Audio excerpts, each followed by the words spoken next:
What's up, guys? It's your boy JK Primetime, back here with another video. Now today we're going to look into quarterback Lamar Jackson out of Louisville. He's regarded normally as a late round draft pick this year. I think, in my opinion, by a lot of people, he's really underrated. He's not really given his due respect. And also, I'm going to give a comparable prospect, at least not necessarily skill-wise and play style, but at least controversy-wise, normally debated about, him and Josh Allen. I'm going to compare the two and really show that Lamar Jackson shouldn't be given as much scrutiny and just, should be regarded more highly than he actually is. So at first we're going to look at Lamar Jackson in particular. 2016 Heisman winner, Maxwell winner, Walter Camp Award, of course. Third in Heisman voting in 2017. He's a great dual threat quarterback. His stats improved every single year he was playing. So, like in 2015, he had 135 completions out of 247 attempts. So that was a 54.7 completion percentage. He threw 12 touchdowns, 8 interceptions. He also rushed for 960 yards on 163 attempts for 11 touchdowns. In 2016, he upped all his numbers. So he threw 230 completions out of 409 pass attempts, had a 56.2% completion percentage, 30 touchdowns, 9 interceptions, ran 260 attempts for 1,571 yards and 21 touchdowns. This was his Heisman year. And then in 2017, he ended up upping his passing yards and all his passing totals pretty much.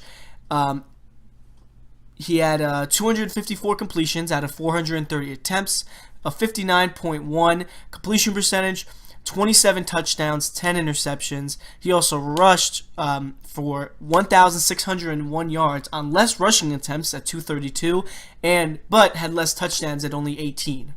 Now, when it comes to Lamar Jackson, like I said, he's a great Heisman threat. He's a talent that I don't think any quarterback can match at this moment.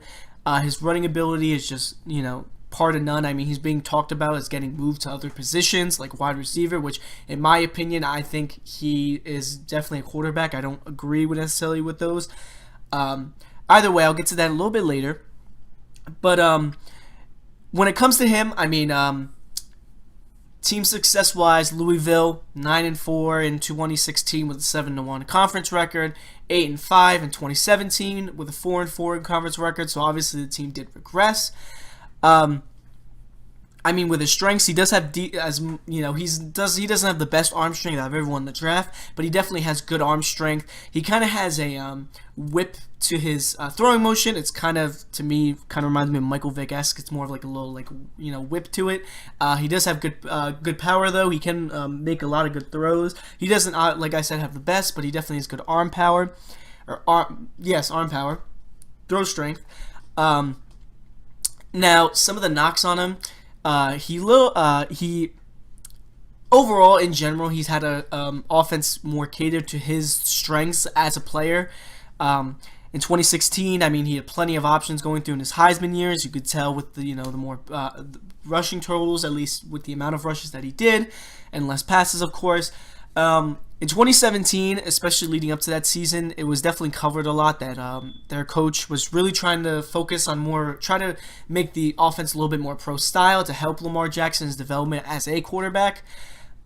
He did end up spending more time under center than he did the year before, but even with that, he did the offense was majority shotgun and pistol heavy. There was their main money plays almost. They did incorporate multiple concepts, so he does have some ability to be able to look through multiple concepts within the same plays or through a list of plays. Also with him, he's very iffy accuracy, of course. He's not the most accurate guy. A lot of people also give the comparison to a guy like Deshaun Watson, who was seen as the same way, who had seen more of that. His main knock on him was improving his accuracy overall. He does very well, even though he can run very well. He does a good job at staying in the pocket. That kind of leads to also a knock on him, that he sometimes takes too long in the pocket, which is something that we'll definitely have to improve on. Being, having more speed, having more speed to him when he gets to the NFL. Another knock on him is that he also had a hard time hanging on to the ball. He had many fumbles over his only 38 games. I think he ended up having 20, maybe 30 fumbles, somewhere in that range. With only like 30, 40 games played overall throughout his entire college career. But overall, looking at him, he's definitely looked at as a good quarterback. And I can easily see why he's top 5, but I really think he should be rated higher than that, and maybe even drafted higher than that. Now we'll look a little bit more at Josh Allen, who's another quarterback prospect who gets a lot of controversy around him. A little note as well before I start getting into Josh Allen is that both these quarterbacks, I'm giving a very streamlined kind of look at them. I'm giving very brief. You could go into so many different details on strengths and weaknesses to them, but I'm just trying to give a basic overview of what these quarterbacks have to offer. So when it comes to Josh Allen, he only has 2 years of starting experience. So in 2016, he had 209 completions out of his 273 attempts, so that was 56% completion percentage. He had 3,203 yards. He had 28 touchdowns and 15 interceptions. In 2017, he had 152 completions out of his 270 pass attempts, a 56.3 completion percentage. He had 1,812 yards, 16 touchdowns, and 6 picks. Now, one thing to note is that he did play less games than the year before. Even though he did end up throwing similar completion attempts, I think he actually ended up playing. He only played 11 games that year, so he played 3 less games. With him, he has a cannon of an arm. His arm is amazing. He's, I think, easily the best arm strength of the entire draft. He's definitely seen as the guy potentially with the highest ceiling out of all the prospects. I mean, model measurables. If teams, when they want to find a quarterback, they look at a guy like Josh Allen. He's 6'5", 233, has some running ability as well, albeit not like Lamar Jackson. He can get out of the pocket and he definitely has some mobility to him. He does rely a lot on his arm, of course, because he does have the arm strength. Actually, because he is able to get out of the pocket. A lot of there has been some knocks on him and that he's very hyper in the pocket, so he's more prone to leave an empty pocket. He doesn't have necessarily that patience as much the other guys to be able to stay in the pocket. He's inconsistent on his touch throws, and you could tell that he relies more on his accuracy because on some of the screens and the really short throws, especially behind the line of scrimmage, he does overthrow sometimes his receivers. When it comes to him, he did play in a weaker conference. He played at Wyoming, so he went with he played in the Mountain West Conference, which obviously is not as much as necessarily an ACC, which has teams like Clemson, Florida State, other teams like that.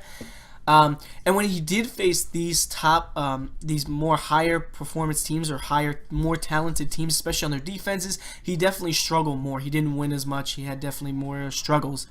But overall with him, he definitely has some kind of potential to him, but I think he's definitely seen more highly than what he should be. The big thing with him is his completion percentage. He's under that 60% threshold, and even with his second year, his completion percentage only improved 0.3%. His yards per attempt was lower. It went from 8.6 to 6.7, which is definitely a huge difference from year to year. Alright, and now we're going to look at the two prospects where we could compare them over here. So to start off, as you can see, both their completion percentage never topped 60% throughout their career. So some things I found was that when you're looking at them, the best QBs with under 60% completion percentage are Josh McCown, Tyrod Taylor, Sean Hill, Derek Anderson, Brian Hoyer, and Kyle Buller. Also, from 2000 to 2017, the best quarterbacks to complete their college career with a completion percentage of less than 58% were Ken Dorsey, J.P. Lousman, Jay Cutler, Kyle Buller, Matthew Stafford, Patrick Ramsey, and Tyrod Taylor. Most of these quarterbacks, this is the big thing, most of these quarterbacks improved their completion percentage year over year and finished with a season near or above the magical 60% threshold. Now, when looking at these two quarterbacks, Lamar Jackson fits the bill. Started off at 54%. He went up to 56 and then ended at 59. So he ended his career at right under that 60% threshold and got better year after year. With Josh Allen, he went up 0.3% and stayed at 56% through his career. Only 2 years, but still, completion percentage stayed the same, and it wasn't that close to the 60% threshold. Now, big thing with that is when you're looking at these quarterbacks, 2 quarterbacks that I could see him being, I could see Kyle Buller, I could see Blake Bortles. Now, Blake Bortles is more because of the pro comparison, model measurements, things like that. Kyle Buller, he's a guy with big arm strength. I could see the comparisons. If he became a Matthew Stafford, I think that'd be a pretty good career for him. I think that's at his peak. I think he's a Matthew Stafford. That's not a bad comparison. He's just not, I don't think, a star. But still, people will argue this because when you look at it, people first say that, Josh Allen doesn't have the talent around him. He has lower talent, worse receivers. That's partly true. 2016, he had an upperclassman receiving core. Most of those guys graduated in 2017. He had a less experienced core around him receiving-wise. But if you look at, for example, how many of their attempts were dropped by their receivers, Lamar Jackson has an 8.5%, while Josh Allen has a 4.8%, which is a comparable of 33 to 12. Now, Josh Allen's 4.8% was the second lowest of the top 5. So, looking at that, and then if you really want to make the argument when it comes to talent around them, in Jackson's Heisman season, he didn't have the best O-line in general out of any of his years, but 2016 and their pass protection was horrific.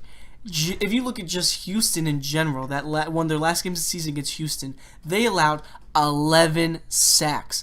11.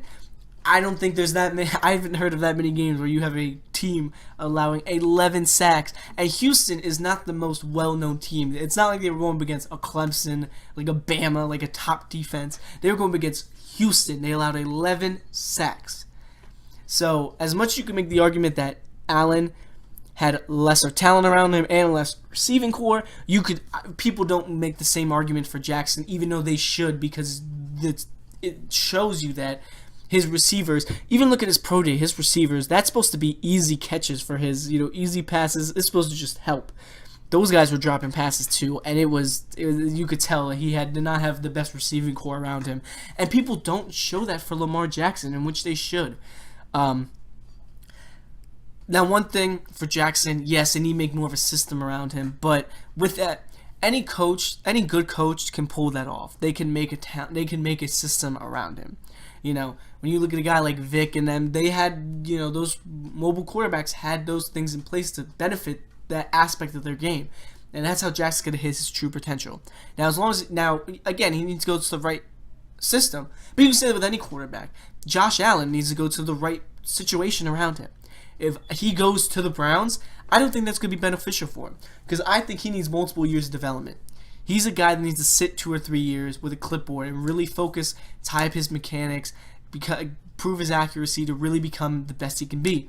So I think that he'd be best suited as like a Giants. The Giants have Eli. That's 2-3 years at least where he's sitting behind a quarterback, is able to mature. And Eli Manning is, overall as a career, at worst, a solid career quarterback.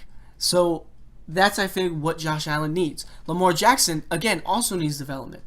I could see him going to a team, especially later in the draft, possibly a Jacksonville, which they can, suit a scheme around him.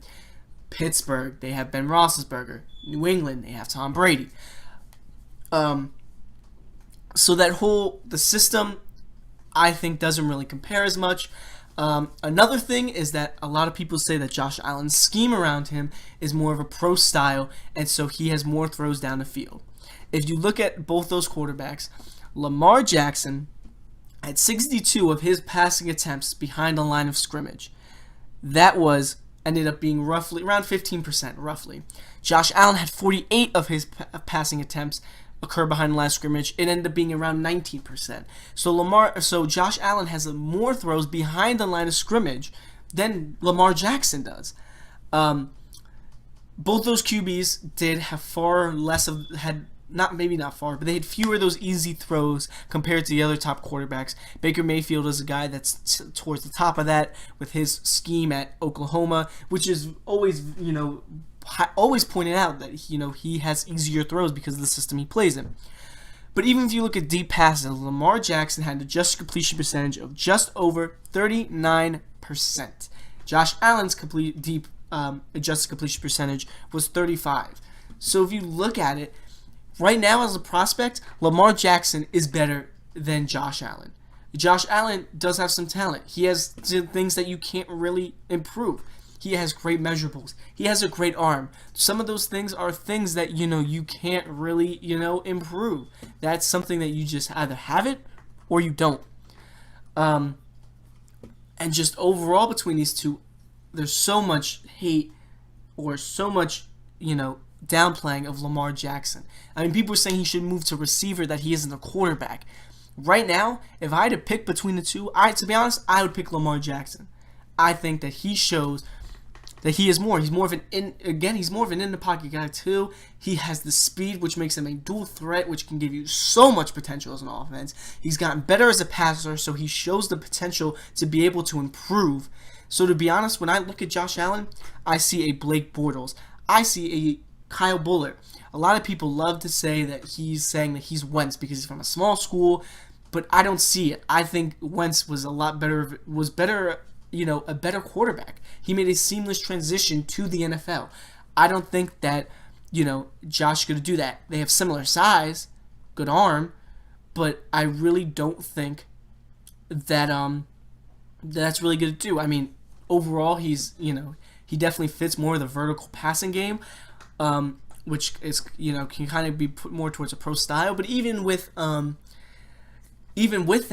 I mean, when you look at the comparables, to me, Josh Allen, like I said, the other two, Blake Bortles, Kyle Bullard, I think at best maybe Matthew Stafford.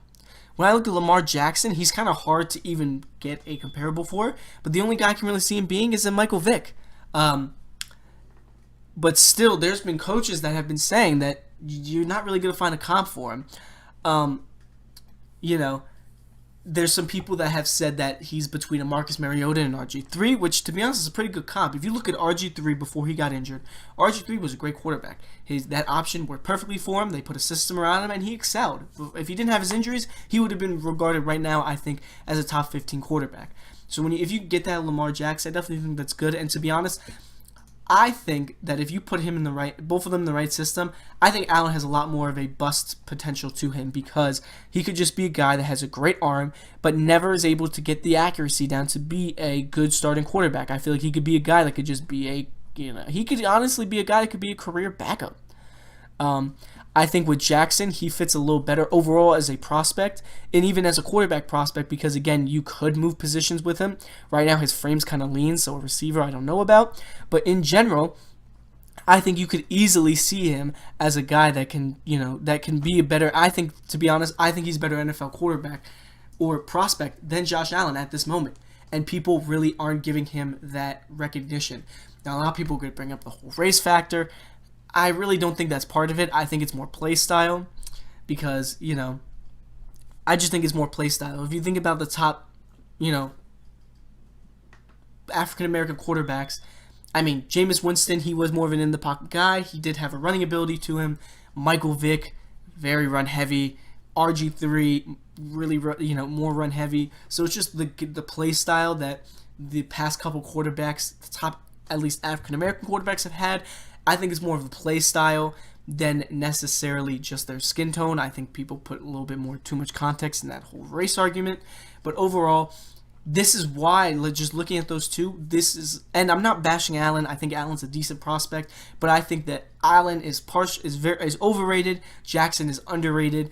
And I think this is why, even when you're looking at the two most controversial guys with the kind of, if you look at them, and some people look at it as the biggest boom or bust guys, when you look at it, they're the two guys, and to be honest, Jackson is a better prospect.